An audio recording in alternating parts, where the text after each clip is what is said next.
एक रिसर्च का और जिक्र कर लेते हैं स्वामी जी, क्योंकि ये रिसर्च ये बताती है कि लंबे समय तक बाइक या फिर कार चलाने से लंबर डिस्क पर कंप्रेशन और फॉरवर्ड हेड पोस्चर बनता है, और ये योग के नजरिए से अगर बदलाव आगे चलकर किन किन गंभीर बीमारियों को जन्म दे सकता है स्वामी जी?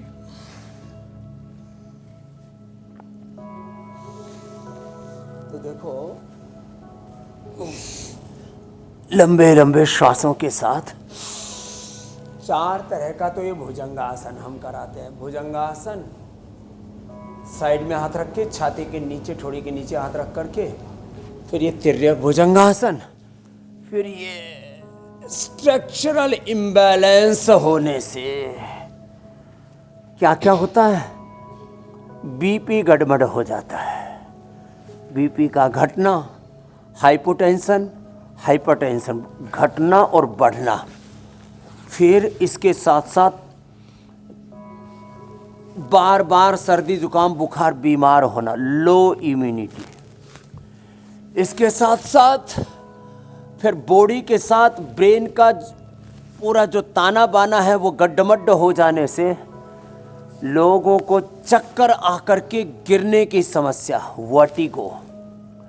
और फिर cervical spondylitis pain, slip disc स्ciatica, लम्बोस्पॉन्डिलाइटिस पेन, और ये सब होने से हमारी मूलाधार से सहस्रार तक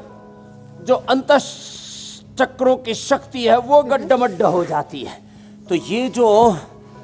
स्ट्रक्चरल इम्बैलेंस कहने को एक शब्द है, लेकिन इससे मूलाधार से सहस्रार तक हमारे अष्ट चक्रों की शक्ति लड़खड़ाने लगती है, और उससे मूलाधार चक्र के गड़बड़ाने से इनफर्टिलिटी, स्वाधिष्ठान के गड़बड़ाने से यूटीआई, प्रोस्टेट आदि की प्रॉब्लम, मणिपुर चक्र के गड़बड़ाने से पाचन तंत्र की सारी विकृतियां, एक तरफ तो उलट पुलट आहार, गंदा पानी, गंदा खाना, पोल्यूशन, असमय खाना, असमय सोना, जागना, लेस फिजिकल एक्टिविटी, कितने उल्टे पुल्टे कारण हो रहे हैं। फिर हृदय चक्र के लड़खड़ाने से फिजिकल के साथ साथ इमोशनल इम्बैलेंस, फिर विशुद्धि चक्र के लड़खड़ाने से हाइपो हाइपरथायराइड, फिर आज्य चक्र, फिर भ्रुकुटी और सहस्रार के लड़खड़ाने से तो व्यक्ति के जीवन में ही उथल पुथल मच जाती है। उसका विचार, उसका चिंतन, उसका चरित्र गड़बड़ाने लगता है। तो स्ट्रक्चरल इम्बैलेंस। तो स्वामी जी 100 बात की एक बात ये हुई कि अगर जम्मू कश्मीर से लेकर कन्याकुमारी तक, तो राजस्थान, गुजरात से लेकर मणिपुर तक